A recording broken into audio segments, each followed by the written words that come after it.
Ladies and gentlemen, another video. I am here today with Brian Humphreys. Hello again, how are you? Now you may remember Brian from another video we did, hot sauce, so it is on the YouTube channel somewhere if you go and have a look. It's on there. And Brian, hello. How are you doing? I'm Keeping alright. alright? I'm alright. Brian's come today to do some internal auditing Yes. for Povey's Oat Cakes. Povey's Oat Cakes, that's in relation to the BRC food standard. So Alex has been accredited to this for 3 to 4 years, Yeah. I think now. So every 2-3 months we come in, do some checks on different parts of the standard to make sure the records, procedures and training's up to date, make sure that we've kept things in check, making sure if there's been changes, we've kept up to speed with those changes. Now pay attention because you might learn something from this video, because food safety, people don't think about it, do they, Brian? You just sort of just take it for granted that... Well, it is. When we buy products in the shops or we go takeaways, etc., we generally think everything's going to be okay. We're more worried about taste, Yeah. what we eat it. But it's important to think about that because in some cases food, if it's not treated right, stored right, can cause people to be ill. So poisoning, sickness. I did a video and you saw it, didn't you, Brian? Right. The fast one, Yeah. where everything downstairs and what's all... In the Povey's factory. Yeah, in the Povey's factory, inside the factory, Aye. that video's called. And so that's what goes on downstairs, but on the other side, you know, upstairs. Upstairs and during the production of the products, like you showed on the video, there's lots of checks and balances which are done, making sure that the product's made right. Yeah. You've got the right count in the bags, make sure the right date code's on the label, making sure that the product quality is suitable, and around that there's other checks which are done day in, day out through the shift, and other periods depending on the issues and the risks to make sure there's no problems in the products. There's no bits of metal, there's no bits of hairs and glass, etc. Yeah, and Other foreign bodies. you know, the flour that we buy in, it Yes. says there's good quality and Yep. a safe standard. So you know. all the raw materials which go into making the oat cake, they're checked at goods in, making sure they're suitable, making sure the right dates, make sure the right quality, make sure nothing's happened to it which shouldn't be there. Yeah. So all these factors, you know, this is why I've got Brian as a food consultant to help me. Just to make sure that you produce every day good, consistent, quality products Yeah. which people like, taste okay, very important, it's safe, and they like and come back and buy again. Yeah. And it's all about making sure the customer has a product they enjoy, delivered in a way you like it, and they like it, and you can get repeat business from their customer satisfaction. Yeah. So I am on my third. No, I've just done Just done your my third. Yes. So one. BRC order. I've done one announced, and the last two were unannounced, Yes.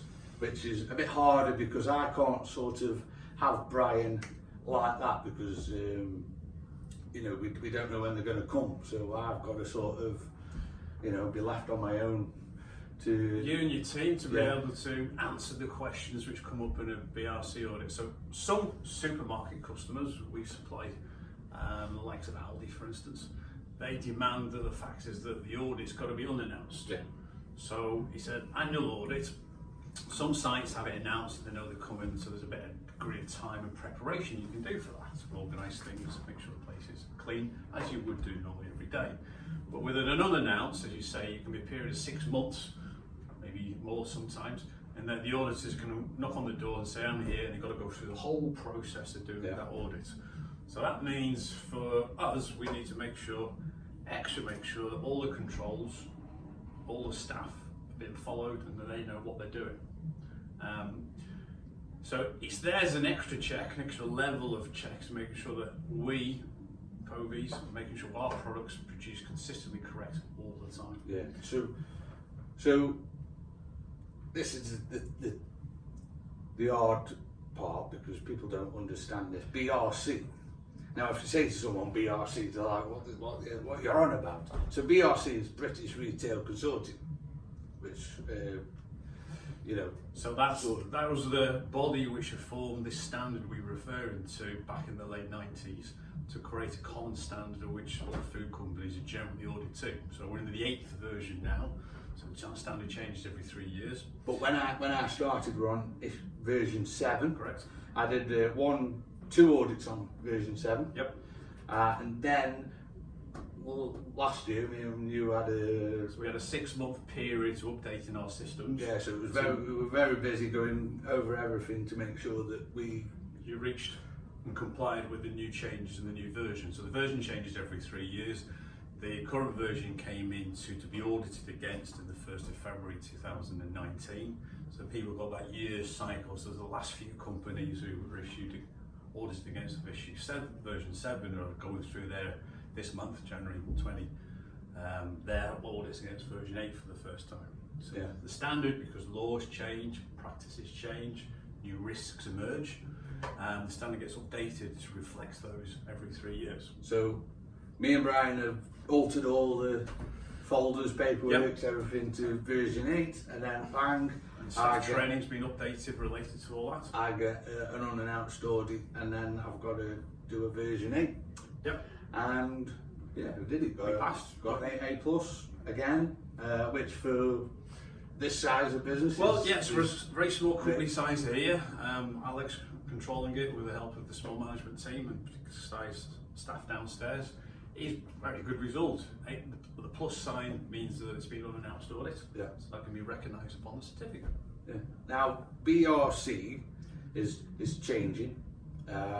It's called BRCGS now because he wants to go for global. Yes. Is it still British Retail Consortium Global Standard, or are they dropping the British? Well, it's compliance global standard now. Right. So he's trying to change its branding because it's become more recognised as a worldwide standard.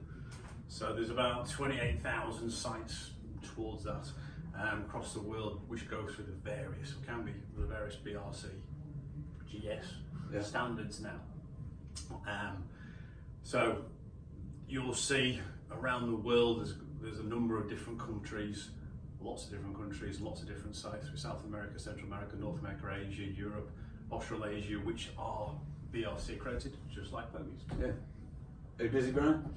Yes, we're quite busy. We're expanding in terms of our team base. We've got 5 associates now working for ourselves across the country. Doing a lot more work in storage distribution, a couple of sites audits and agents and brokers. So yeah, expanding. See, Brian's based in Hexham. So the office is based in Northumberland. Northumberland. Yep. Yeah. No, Hexham. you live in Hexham. No, the office Hexham's based. Yeah, office is based in.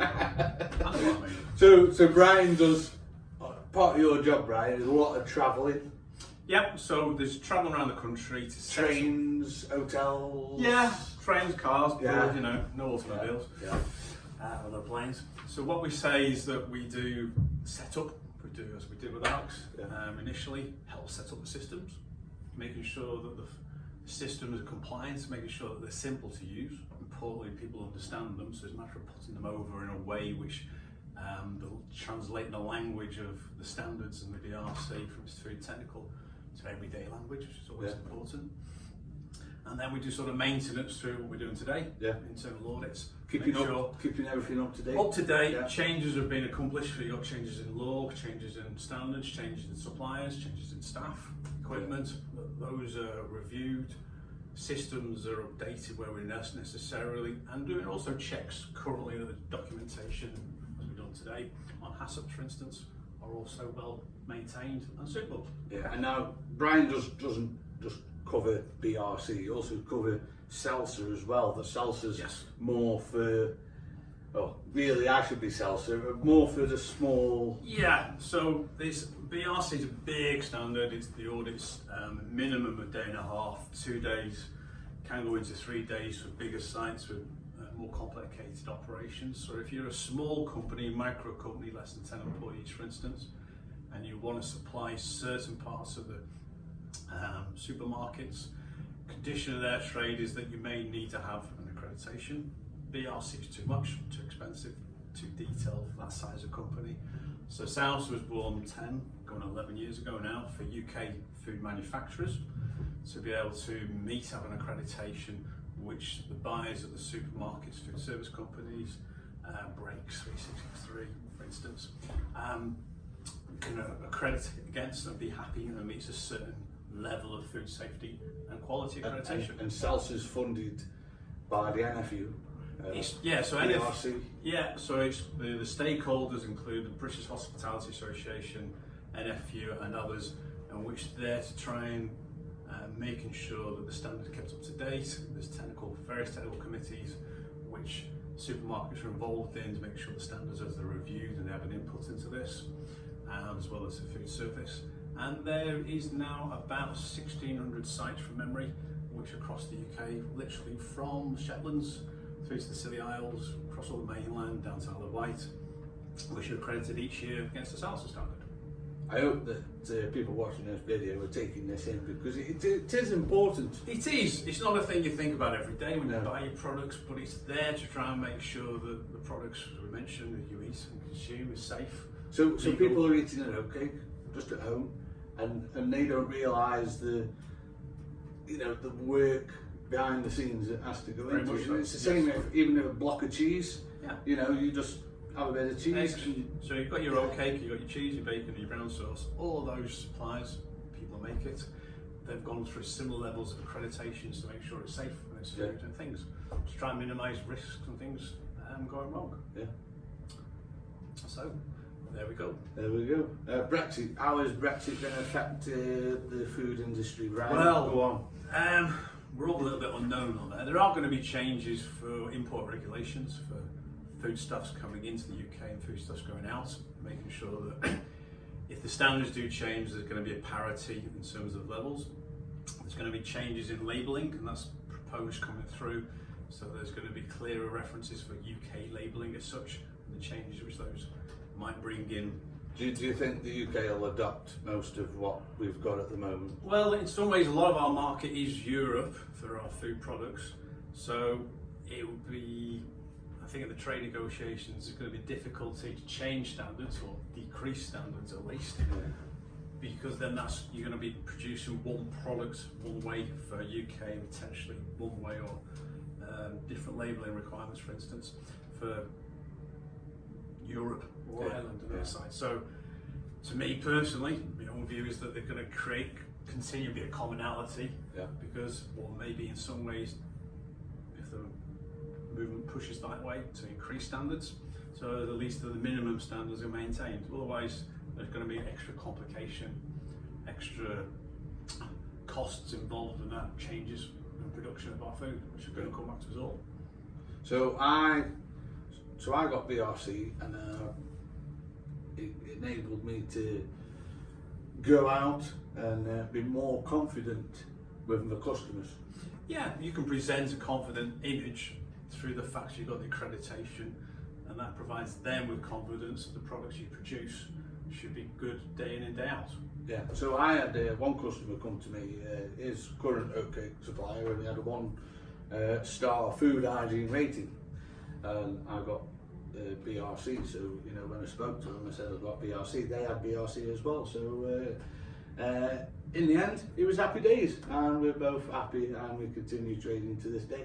Yes. And also we had another supermarket come on board since BRC. Yes. Heron Foods. And that's allowed you by having the BRC, that gives them confidence.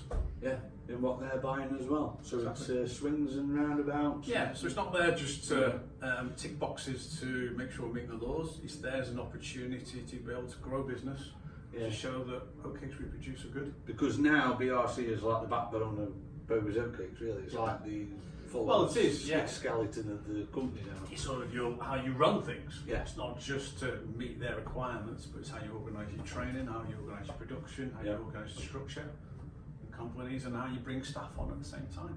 So there's always other hidden benefits of how the company can run better, be organised better, have less waste, and those can increase and lead to extra profitability.